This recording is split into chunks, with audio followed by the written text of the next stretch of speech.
Hello, and welcome to Symbols and Cynicism, a podcast where we talk about all of the things I love, some of the things I hate, and this wacky adventure that we call life. My name is Bob, I'm your host, and I'm glad you're here today as we take a deep dive into Star Wars Episode 2, Attack of the Clones.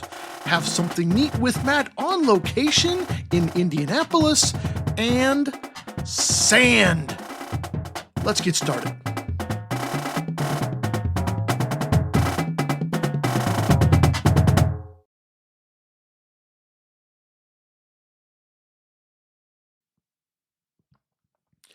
Welcome back. We are glad you're here for yet another episode. So glad to be here. What a fantastic week we just had in Indianapolis at BOA Grand Nationals. We did a preview last week and we had a lot of fun. We met some people, saw some great band. Actually, I have no idea. I'm recording this before we leave. So yeah, there's no review this week. I'm sure it was great. I think we had a great time. I don't know. I hope, but things are packed. Not quite in the car yet, but they are packed in boxes and we're leaving tomorrow. My wife will be very happy to have all of that stuff not spread out all throughout the basement. On today's episode, we take a deep dive into Episode 2, Attack of the Clones. We are on location, which we have not recorded yet, in Indianapolis for something neat with Matt. We are at the Weber Grill and we're eating some great food and probably having some great bourbon. And so we'll have that coming up. And also sand. Oh, we got a lot to do today, so let's get to it.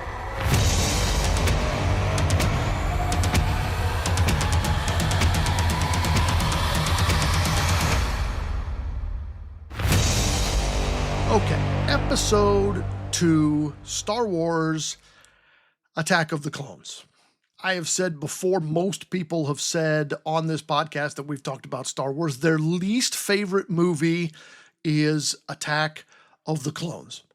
I'm not a fan of this movie. It is my least favorite movie, but we're going to dig into it. We're going to have some fun while we do it. We're going to get a lot of information here, so don't skip this episode. There's a lot of stuff here that's really good stuff that you might not know already. Okay, so let's get into it. The time between Episode 1 and Episode 2 in real life was May 19th, 1999 to May 16th, 2002. 3 years have passed and the world changed.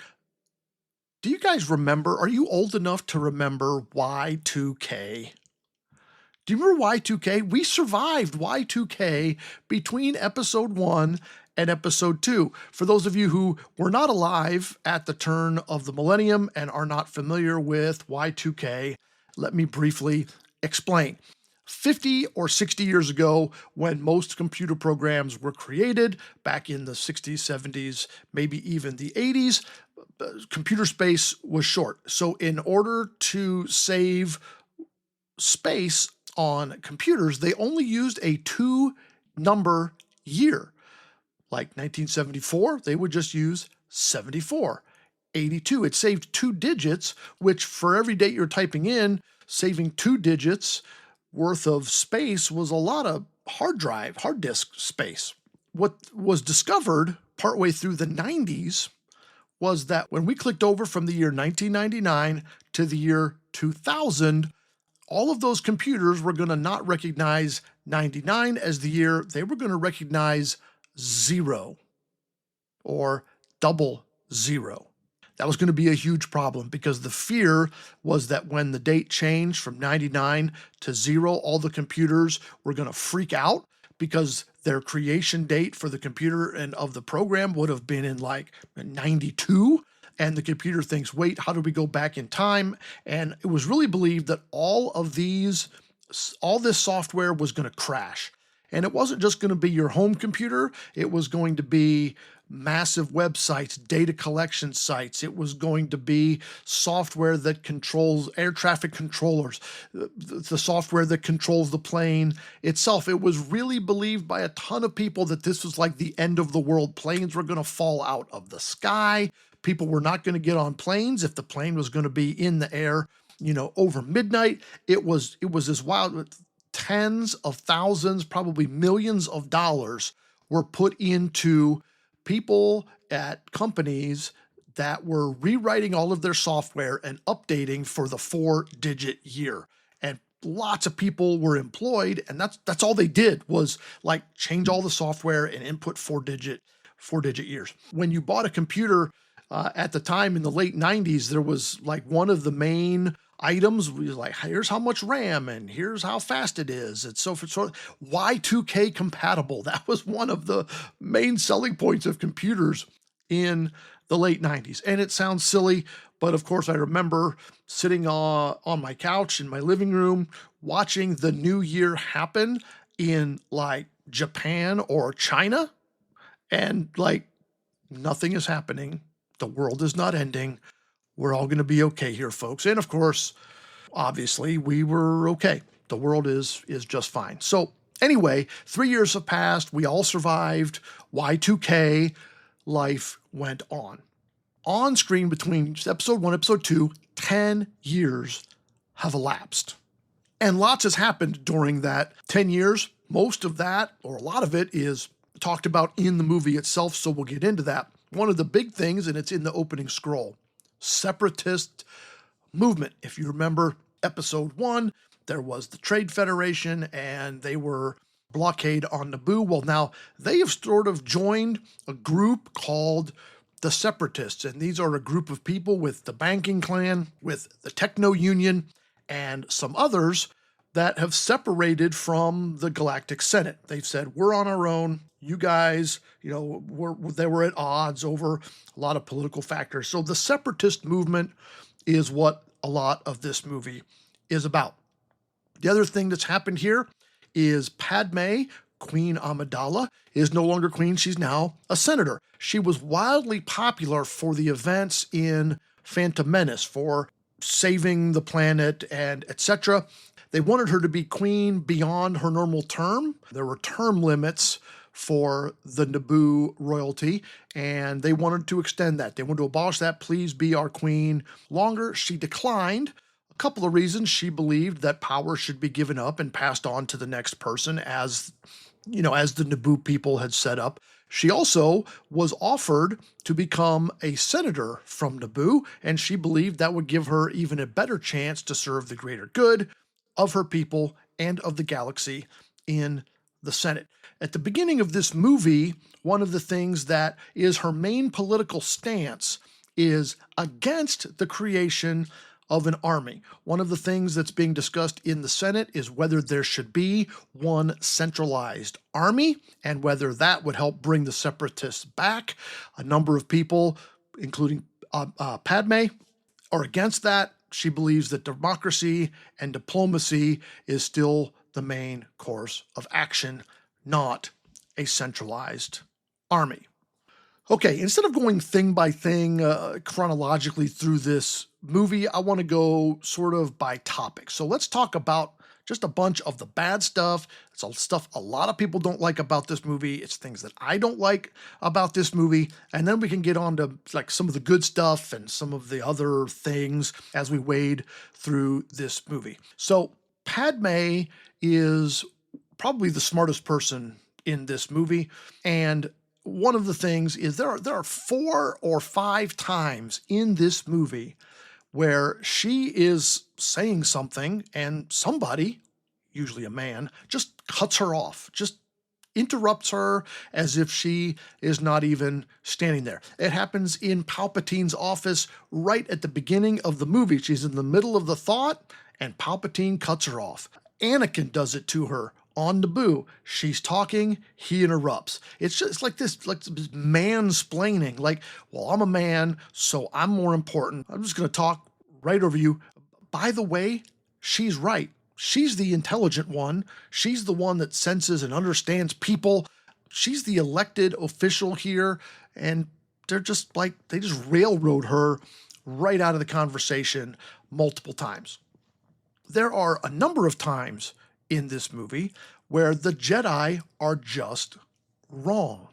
They're just Wrong. Again, at the beginning of the movie, in Palpatine's office, they're talking about who just tried to kill Padme. Padme says, well, it was Dooku. It was Dooku and the Separatists.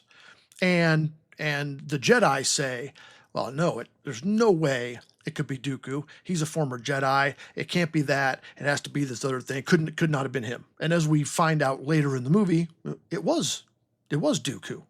Later in the movie, Dex is the owner or the cook in this diner.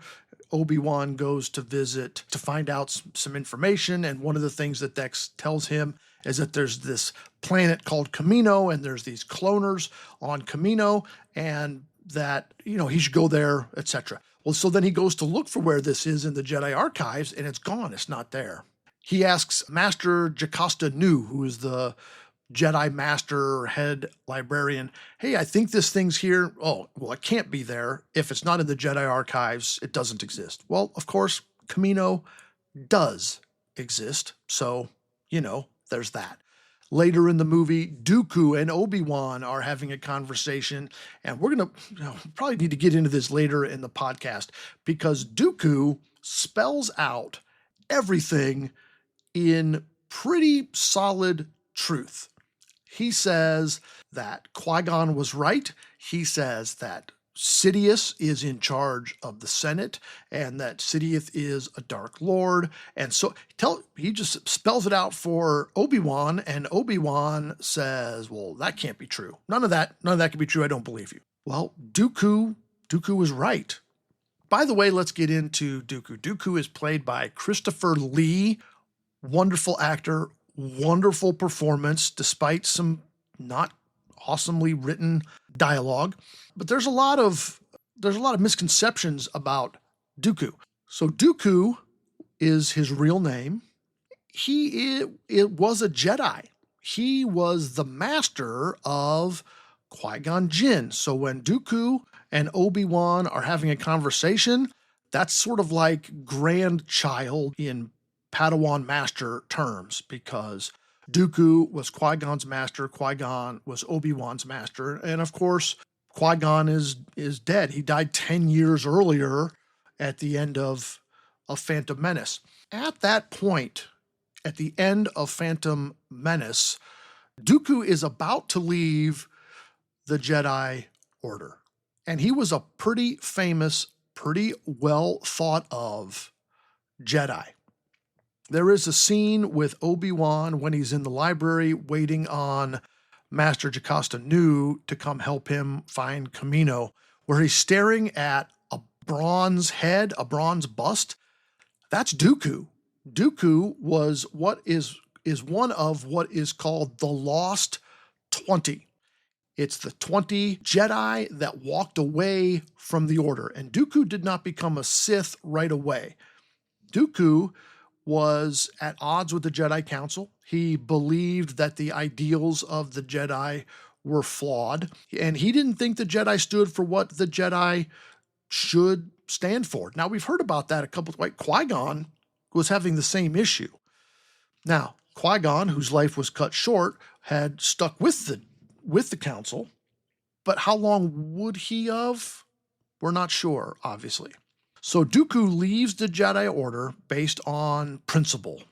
At this point in the movie, we're not sure if he's a Sith Lord. He offers Obi-Wan the chance to join me. Join me. We'll destroy the Sith. We'll take care of, we'll take care of business here, right? Qui-Gon would have joined me. Qui-Gon knew of the Council's shortcomings. These are big words. Now, is it gaslighting? Is it lying? It's really, really hard to tell. Later in the movie, he's clearly in leagues with Sidious. Is that a ruse also? Man, it's hard to tell. Who's when you're dealing with a double agent back and forth, it's hard to tell.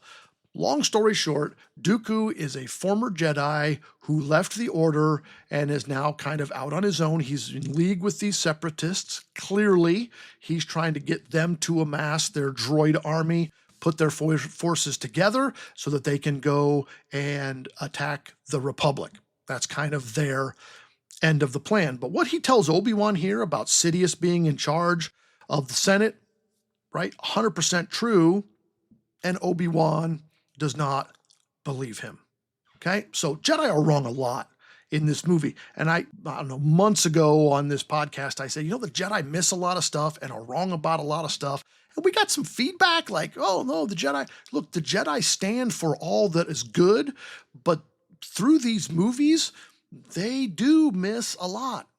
We'll get to some more of that in a little bit, but they miss a lot of stuff and they are wrong about a lot of stuff. And this is one of the main plot points of this prequel trilogy is the fall of the Jedi. What about troubling things that Anakin says in this movie? He claims that he rivals Master Yoda as a swordsman. He yells at Zam, the bounty hunter that's trying to kill Padme. He thinks he's better than Obi-Wan. He thinks he's ready for the trials, and Obi-Wan is holding him back. He's upset that Padme is right about where they should hide, but he doesn't get to decide, right? Like a little kid behavior there. Out when they're on their weird little picnic thing, he tells Padme that somebody should make everyone agree. That if a dictatorship works, then maybe it's not the worst thing in the world. He has clear attachment issues to Padme. He murders Tusken Raiders and yells to Padme about it. He's the most powerful Jedi, or he's going to become the most powerful Jedi that can stop people from dying. He clearly has arrogance issues. He clearly has self-centeredness issues. He clearly has power issues. Padme has to see it because she's there for most of it. Yoda senses it, but does nothing about it. Mace senses it, sees it, does nothing about it.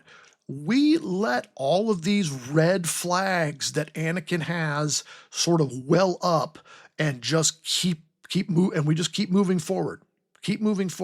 And I just don't know why. Probably the worst thing about this movie is all of the creepy things that Anakin says to Padme. Right off the bat, they're going up the elevator. He tells Obi-Wan, I haven't seen her in 10 years. He hasn't seen her in 10 years. It's been 10 years since this boy saw this girl, and one of the first things he tells her is about how beautiful she is. What? Later, she asks him not to look at me. She says, don't look at me that way. And he says, why not? And she says, because it makes me uncomfortable. She flat out says it. It makes me uncomfortable. As she walks away, he kind of continues to glare at her a little bit. He tells her, you're exactly the way I remember you in my dreams. That's not creepy. He tells her everything is soft and smooth, and then sort of touches her shoulder, gives her a creepy look. He fakes being hurt so that she'll run to his aid and take care of him. This is all borderline or maybe over the borderline predatory behavior. This is grooming and this is predatory. He tells her, I'm haunted by the kiss that you never should have given me. First of all, yes, they kissed. She stopped it. He stopped it. Fast forward. Now he's haunted by the kiss. She says, it's just not possible. We can't be together. And he says, anything is possible. Like, no means no. Like, no means no.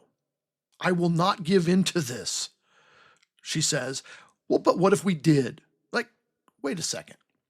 First of all, no means no, period. And I'm not sure Anakin understands that. Second of all, as the movie goes, she does fall in love with him, right? Because they end up married. She is the one who says, I love you, right before they go out into the arena. There are other ways to handle this romance, and it's a problem because she is good. She is the smart one. She is the good one. She is the senator. She was raised to be royalty. She was once the queen of a planet, and she knows better. He should know better because he's been trained as a Jedi. Jedi are to avoid attachments because attachments lead to bad decisions. Because instead of making a decision for what's right and what's good, you make a decision based on that attachment. And that attachment is not just people, it's things. It's why the Jedi are supposed to lead life without material goods and without romantic relationships. It's to avoid that issue. So this is a little bit like a Romeo and Juliet situation. No, their two families don't hate each other, so it's not that. But what is it? They can't be together. He's not allowed to have romantic relationships. He should have never gone after her, period, not for any reason, because he's not supposed to have relationship. She's a senator, which doesn't mean she can't have a romantic relationship, but certainly not with a Jedi. That's certainly a forbidden relationship. But they can't deny their feelings. Now, are there ways to do this? Sure. We could have said, listen, as the movie progressed, they could have become closer, and oh, I'm falling in love with you. No, but we can't because you're you and I'm me, and let's stay away. And then in the end, they decide, oh, forget it, let's get married. That would be a way to do it without being super creepy and super weird. Is this, Anakin forcible relationship thing, whatever you want to call it, is this because of his dark side tendencies? I'm not saying it's right. I am saying, how would somebody who's a Sith or someday going to be a Sith go about getting into a romantic relationship? I don't know. Look, we could have done without it in this movie. I wish we had done without it in this movie. Before we move on from the Padme and Anakin discussion, just a reminder that in Phantom Menace, Padme is 14, being played by 17-year-old Natalie Portman, and Jake Lloyd, who is 8, is playing 9-year-old Anakin Skywalker. So there's a 5-year difference. Here in this movie, Padme, of course, is now 24 because she was 14 plus 10 is 24. And Natalie Portman has aged 3 years, so she's gone from 17 to 20. She's 20 years old. Hayden Christensen is playing Anakin Skywalker, who is now 19 years old. Anakin is 19 years old because he was 9 plus 10 is 19. That's easy math. But he's played by a 19-year-old boy. So here's one of the problem here is also in casting. Natalie Portman was always Padme. What they should have done was either have a different Padme in episode 1 or an older Anakin in episode 1 so that it didn't look like the gap closed a lot. Because in Phantom Menace, there is a 9-year difference in the age of the actors, not of the characters, of the actors. And now there's only one. So when he went from 8 to 19, like Anakin, the actor of Anakin, aged basically 11 years in only 3 years because we went from Jake Lloyd to Hayden Christensen. We couldn't have still Jake Lloyd, probably would have been too young, and he quit acting anyway. So lots of things going on here. Making Anakin older in Phantom Menace would have meant he's not as cute. Making Anakin look younger here might make it creepy. So I don't know. We already have all of these problems with this whole thing. And there are so many other things in this movie that we could have been delving into instead of just going on and on about this relationship. And I'm doing it now. How long have I been talking about this? Way too long. Let's summarize. They fall in love. They shouldn't fall in love. Anakin says some really, really disgusting things. Don't do that. No means no. Let's move on. The other theme of this movie, one of the other themes of this movie, is this idea of the clouding of the dark side. Dooku says to Obi-Wan that the Jedi don't sense the Sith because they are clouded by the dark side. Mace Windu says to Yoda at one point, we need to tell the Senate that we have begun to lose our ability to use the Force. Two sort of main things are happening here, and neither of which are really talked about in the movie itself. The first thing is not addressed at all in this movie. You have to go back and read some of the High Republic novels. And in the High Republic novels, there's a number of chapters that I won't get into, but the idea here is that the Jedi Temple on Coruscant is built on the ruins of a Sith shrine. Now, the Sith have not existed for thousands of years. We know that.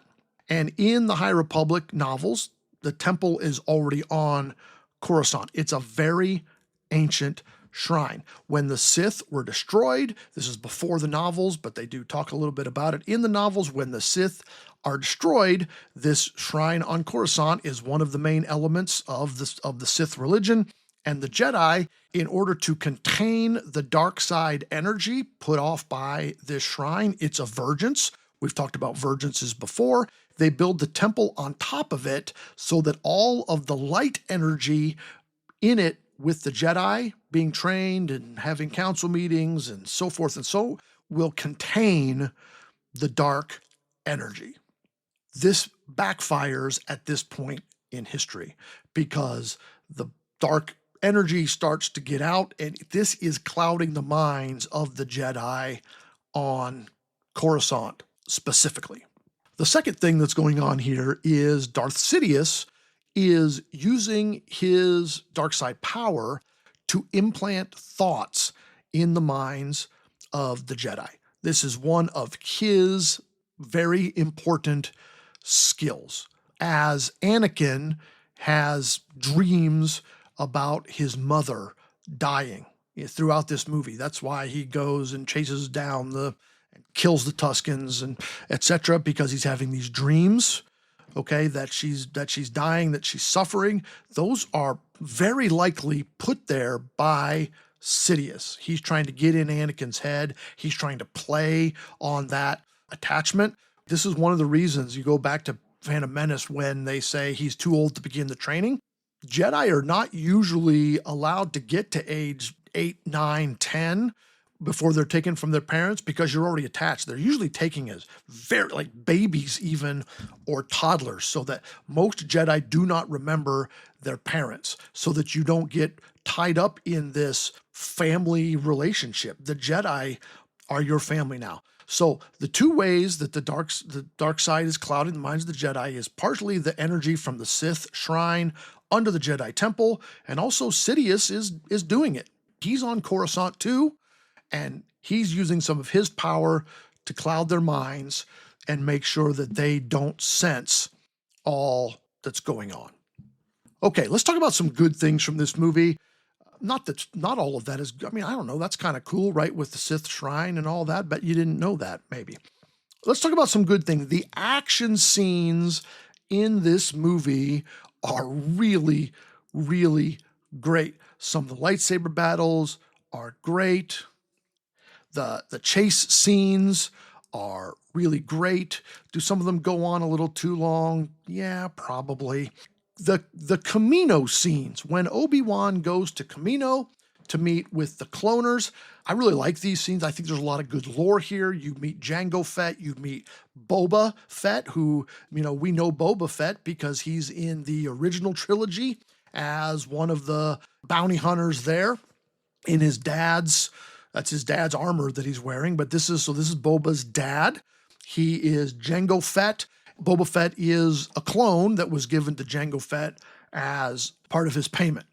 Another Jedi here is mentioned in these scenes, Master Sifo Dyas. He is mentioned as the one who purchased the army of clones for the Republic. And Obi-Wan is shocked. What do you mean the Jedi did this? Well, again, that's it. That's all they talk about. Oh yeah, Sifo Dyas. And then you've bought this army, and then you find out that Sifo Dyas died. Okay, Sifo Dyas had a very, very special Jedi skill, and that was precognition. He could see clearly long into the future. Around the time of the events of the Phantom Menace, which are not in the Phantom Menace, Sifo Dyas was having premonitions about a huge war that was going to take place in the future. He went to the Jedi Council and told them, hey, I've had these premonitions. I think this is going to happen. We need to do some, we're going to need an army.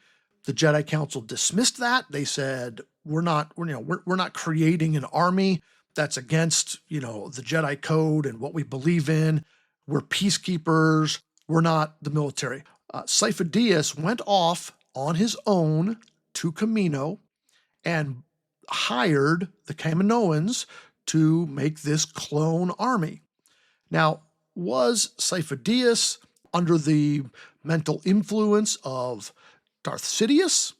Hard to tell. Dooku is also involved here because later, after the purchase of the army, they've got to do away with Sifo Dyas, so Dooku has Sifo Dyas killed. That's why we never hear his name again. But that's where the army comes from, because Sifo Dyas foresaw a great war coming and knew that the Republic would need an army. Other good things here, Dooku, played by Christopher Lee, already mentioned that, really great. The conversation between he and Kenobi when he's telling him, hey, listen, this is all, all this is going down. It's a really, really great scene. I enjoy that scene.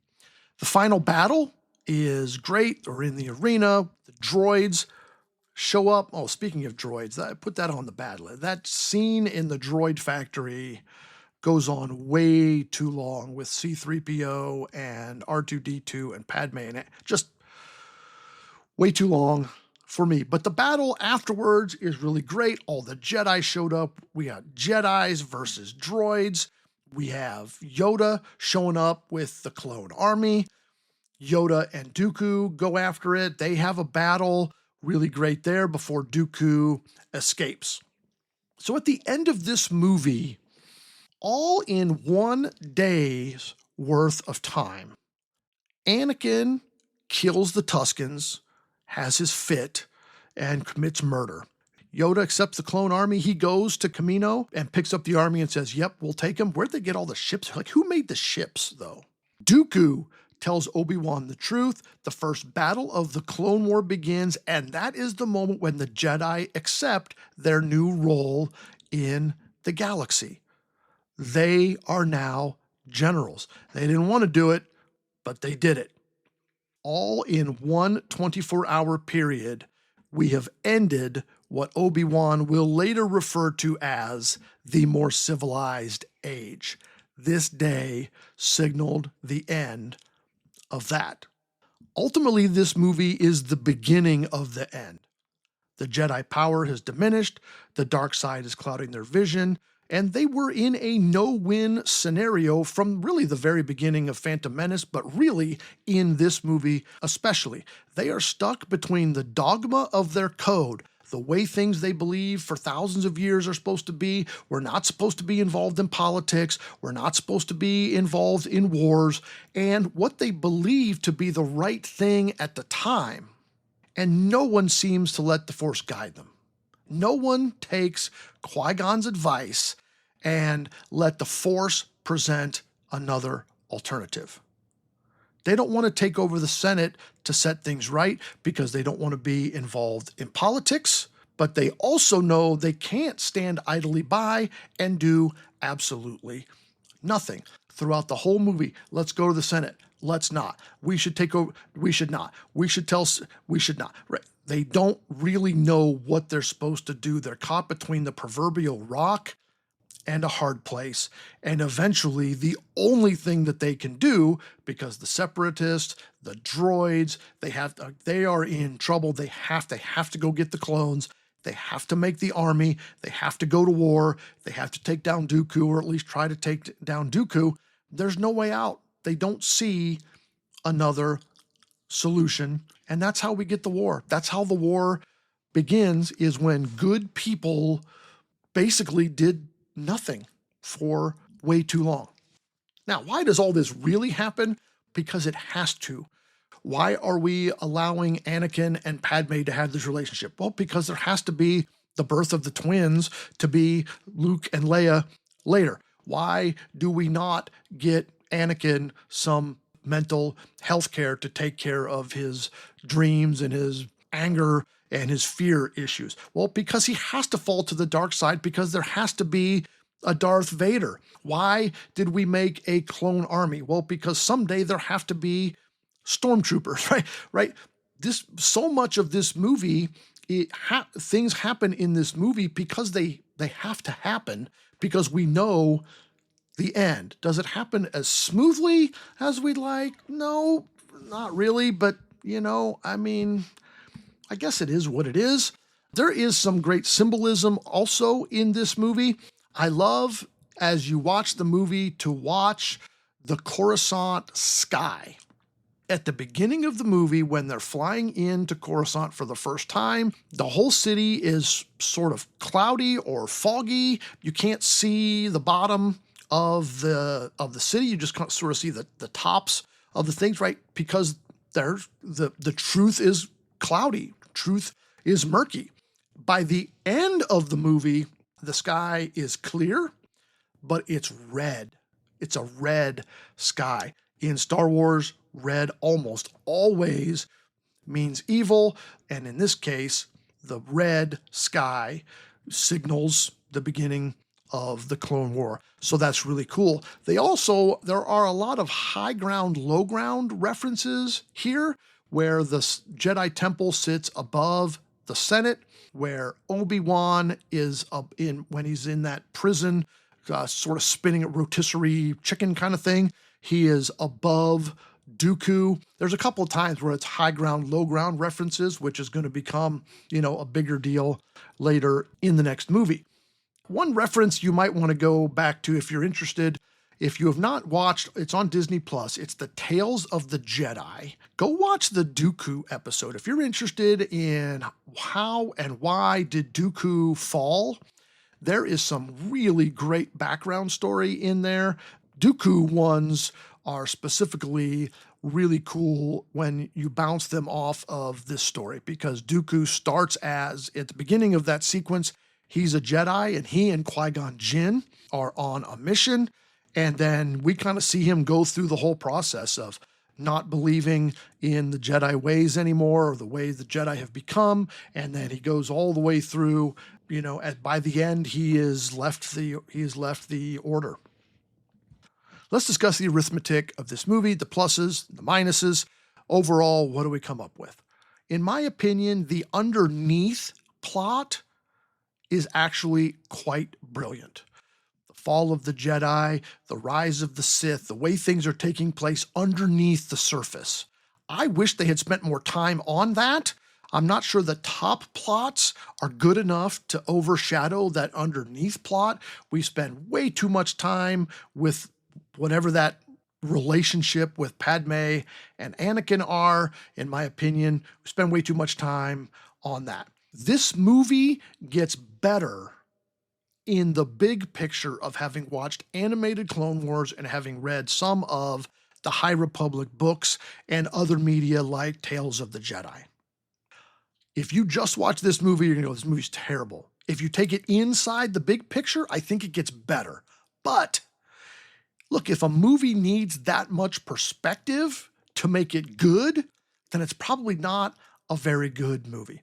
I can deal with the poor dialogue. I can deal with some of the slow-moving political moments. In fact, I kind of enjoy them.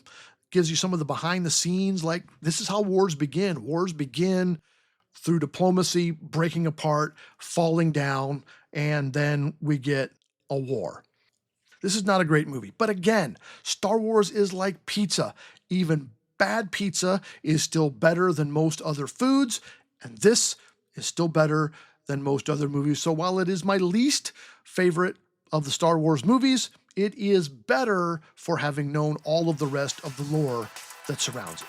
I don't like this movie, but I do love Star Wars, so go watch Tales of the Jedi.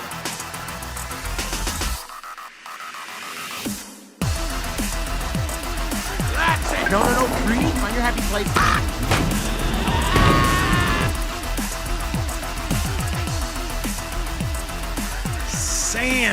Sand. Ugh. Look, Anakin was wrong about a lot of stuff, but he was right about one thing. Sand sucks. It does get everywhere. It does irritate your skin. You can't get rid of it. You go to the beach, you can't get clean before you leave. Oh, go wash your feet in the ocean. And then what? Walk across 100 yards of sand to get it back on my feet? Oh, well, they have those little shower things where you can like wash your feet off right before you leave the beach. And then what? Walk to my car through sand. Walk across that little bridge that's covered with sand. Sand is everywhere. You can't get clean. You go back to your hotel or B&B or wherever you're staying and you go to take a shower. It's in your hair. It's in your fingernails. It's in your ear. It's freaking everywhere. You get back home and it's in your luggage and it's on your floor because it was in your flip-flops. It's in every crevice of the car. You can't get rid of it. It sucks. And I hate it. I hate the beach and I hate sand. I don't like having my shirt off in public. I don't like having my shoes off in public. I don't like anything about the beach or sand, except my wife and my son love it. So yes, we go. We go to the beach because they love it and I love them. And that's sometimes the way life goes. Sand sucks. Anakin was right. On the topic of sand, I am on Team Anakin. I feel better. You feel better? I feel better. This week's homework, pretty easy for most of us. Avoid sand this week. Avoid sand. Make your life better. Don't do it. Don't go to the beach. Stay away. There's sharks there. Anyway, that's the homework. Just avoid sand. Okay, that's the show. Make sure you leave a rating, drop a comment, or send a message on the app of your choice. You can text the show with the link at the bottom of the description and check out the merch store at themarchingarts.com/RHS or use the link in the description.